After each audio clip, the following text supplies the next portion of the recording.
दोस्तों, जब किसी अपराधी को मौत की सजा सुनाई जाती है तो उसका मरना तो तय है। उसकी मौत की तारीख नजदीक आने से पहले ही उसकी सांसें तेज होना शुरू हो जाती हैं। ऐसे में अपराधी के दिमाग में अपने जिंदा बचने की उम्मीद को छोड़कर हर एक तरह के विचार आते हैं। लेकिन अगर कोई शख्स एक नहीं बल्कि 3 बार फांसी की सजा देने पर भी ना मरे तो यह असंभव बात है। लेकिन ऐसा जॉन ली नाम के शख्स के साथ हुआ। पर यह कैसे हुआ, इसका जवाब जानने के लिए आप हमारे वीडियो को शुरू से लेकर लास्ट तक पूरा जरूर देखिएगा।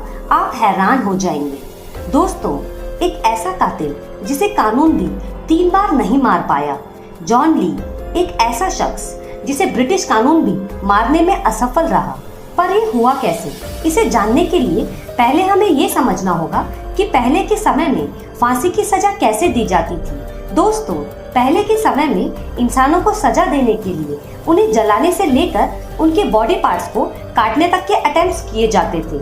लेकिन जैसे जैसे समय आगे बढ़ता गया, इंसान को सजा देने में थोड़ी बहुत दया की जाने लगी, जिसके बाद धीरे धीरे इंसान का गला दबाकर मौत देने से लेकर ऊंचाई से नीचे गिराने तक के तरीके आजमाए गए। इस तरह के मेथड्स को स्टैंडर्ड ड्रॉप कहा जाता था। और इसी तरह से कई सारे तरीके आजमाने के बाद सन 1872 में मौत की सजा देने के लिए एक नया तरीका इन्वेंट किया गया, जिसमें दोषी को रस्सी से लटकाकर एक दरवाजे के ऊपर खड़ा कर दिया जाता था और जैसे ही नीचे मौजूद वो दरवाजा खुलता, वो शख्स सीधा लटक जाता, जिसकी वजह से गला दबने के कारण उसकी मौत हो जाती थी। दोस्तों, यही तरीका आज तक अपनाया जाता है और हमारे देश भारत में भी यदि किसी को कानूनी तौर पर सजाए मौत देनी होती है तो इसी तरीके को आजमाया जाता है। दोस्तों, 15 नवंबर सन 1884 को इंग्लैंड के एक छोटे से गांव में जॉन ली को एक महिला के कत्ल के जुर्म में गिरफ्तार कर लिया गया। हालांकि जॉन ली शुरुआत से ही खुद को बेकसूर बता रहे थे, लेकिन उसके पास से कुछ ऐसे सबूत मिले जिनसे ये साबित होता था कि कत्ल उसने ही किया है। सबसे पहले तो जिस महिला का कत्ल हुआ था वो एक बहुत ही अमीर घराने की महिला थी, जिसके यहाँ बहुत सारे नौकर चाकर काम किया करते थे और जॉन ली भी उन्हीं में से एक था। हालांकि बाद में जॉन ली वहाँ पर नौकरी छोड़ दिया था और नेवी ज्वाइन कर ली थी, लेकिन चोरी के इल्जाम में अरेस्ट होने के बाद उसे वहाँ से भी निकाल दिया गया। और फिर जब जॉन जेल से छूटकर वापस आया तो उसने फिर से दोबारा उसी महिला के यहाँ काम करना शुरू कर दिया जिसके यहाँ वो पहले काम किया करता था। पर जॉन ली को वापस अपने यहाँ काम पर रख लेना उस महिला की जिंदगी की सबसे बड़ी गलती थी, क्योंकि एक दिन अचानक उस महिला की मौत हो गई। और यही नहीं, मौकाए वारदात पर सिर्फ जॉन ली ही पाया गया और इसी वजह से उसे अरेस्ट भी कर लिया गया। दोस्तों, जब जॉन ली को पुलिस स्टेशन में पूछताछ के लिए ले जाया गया तो उसके हाथों में कट मिला, जो कि उसके मुजरिम होने का साफ सबूत दे रहा था। दोस्तों, एक तरफ पुलिस को उसे छोड़कर बाकी और कोई सबूत नहीं मिल रहा था, वहीं दूसरी तरफ जॉन ली बार बार अपने बेगुनाही को बता रही थी। लेकिन ये तय था कि उसके अलावा मौकाए वारदात पर दूसरा और कोई नहीं था और उसके हाथों पर लगे कट के निशान भी यही इशारा कर रहे थे कि दाल में कुछ काला है। अब ब्रिटिश पुलिस ने अपना दिमाग और समय ज्यादा ना लगाते हुए जॉन ली को ही गुनहगार समझकर कोर्ट में केस करना शुरू कर दिया। अब कोर्ट ने भी उसे ही मुजरिम माना और जॉन ली को मौत की सजा सुना दी गई। पर दोस्तों, इतना कुछ होने के बाद भी जॉन ली बार बार यही कहते रहे कि मैंने कुछ भी गलत नहीं किया और अगर इस दुनिया में कहीं भी भगवान है तो मुझे बचाने जरूर आएंगे और मुझे भगवान पर पूरा भरोसा है और उन्हें पता है कि मैं बेकसूर हूँ। इसके बाद 23 फरवरी सन 1885 यही वो दिन था जब जॉन ली को फांसी की सजा दी जानी थी।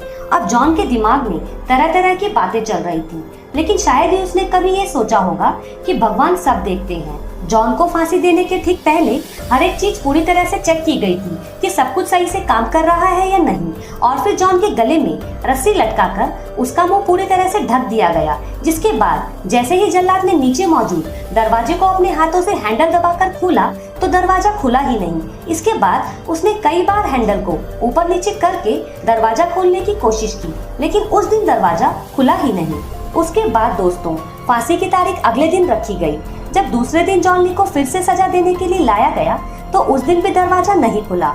और दोस्तों, ऐसा लगातार 3 बार होने के बाद ये केस कोर्ट में गया और हर एक चीज की तहकीकात की गई कि आखिर ये कैसे हो रहा है, क्योंकि एक शख्स का 3 बार फांसी की सजा से बच निकलना आज तक के इतिहास में कभी नहीं हुआ था। और ये एक असंभव बात थी जिस पर विश्वास करना नामुमकिन था। और इसी वजह से ये केस हाई अथॉरिटी तक गया, जहां इस चीज की इन्वेस्टिगेशन शुरू हुई कि आखिर फांसी की सजा 3 बार कैसे रुक सकती है। और जब पूरी तहकीकात की गई तब ये पता चला कि एक लोहे के टुकड़े की वजह से दरवाजा पूरी तरह से जाम हुआ पड़ा था, इसीलिए वो खुल नहीं रहा था। और वही जॉन ली की कही गई बात सच हो गई, क्योंकि उसका कहना था कि अगर उसने कुछ नहीं किया है तो उसे सजा नहीं हो सकती। और जब कोर्ट को ये पता चला कि जॉन ली एक नहीं बल्कि 3 बार फांसी की सजा से बच गए हैं, तो जज ने इस बात को पूरी तरह से समझा कि जब जब जॉन को फांसी की सजा के लिए ले जाया गया होगा तब तब वो हर एक पल मरा होगा, यह सोचकर कि बस ये मेरा आखिरी पल है और इसकी सजा के लिए इतना बहुत है। क्योंकि जिस शख्स ने 3 बार मौत को मात दे दी उसे छोड़ देना ही सही फैसला है। और दोस्तों, इसी वजह से जॉन ली को छोड़ दिया गया। लेकिन जेल से छूटने के बाद जॉन कहाँ गया इसके बारे में कोई नहीं जानता। कई सारे लोग ये कहते हैं कि जॉन अपनी फैमिली छोड़कर लंदन चला गया था। वहीं कुछ लोग ये कहते हैं कि उसने इंग्लैंड ही छोड़ दिया था, जिसके बाद सन 1945 में उसकी मौत की खबर आई। और मौत को चकमा देने वाला जॉन ली, जिसे 3 बार कानून की सजा भी नहीं मार पाई, वो 80 साल की उम्र में मर चुका था। दोस्तों, ये थी एक ऐसे शख्स की कहानी जिसने वाकई इतिहास के पन्नों में अपना नाम दर्ज करा दिया। हालांकि ये बात ब्रिटिश अथॉरिटी के लिए बेहद शर्मनाक थी कि एक ही शख्स 3 बार फांसी की सजा से कैसे बच निकला। पर दोस्तों, आपको क्या लगता है, जॉन ली हत्यारा था या नहीं? हमें अपनी राय कमेंट्स में जरूर दीजिएगा। वीडियो पसंद आया है तो इसे लाइक कीजिए और इसे अपने फ्रेंड्स के साथ जरूर शेयर कीजिएगा। और ऐसे ही इंटरेस्टिंग फैक्ट्स वीडियोस को देखने के लिए फैक्ट्स टीवी 10 को अभी सब्सक्राइब कीजिए। मिलेंगे हमारे न्यू वीडियो में।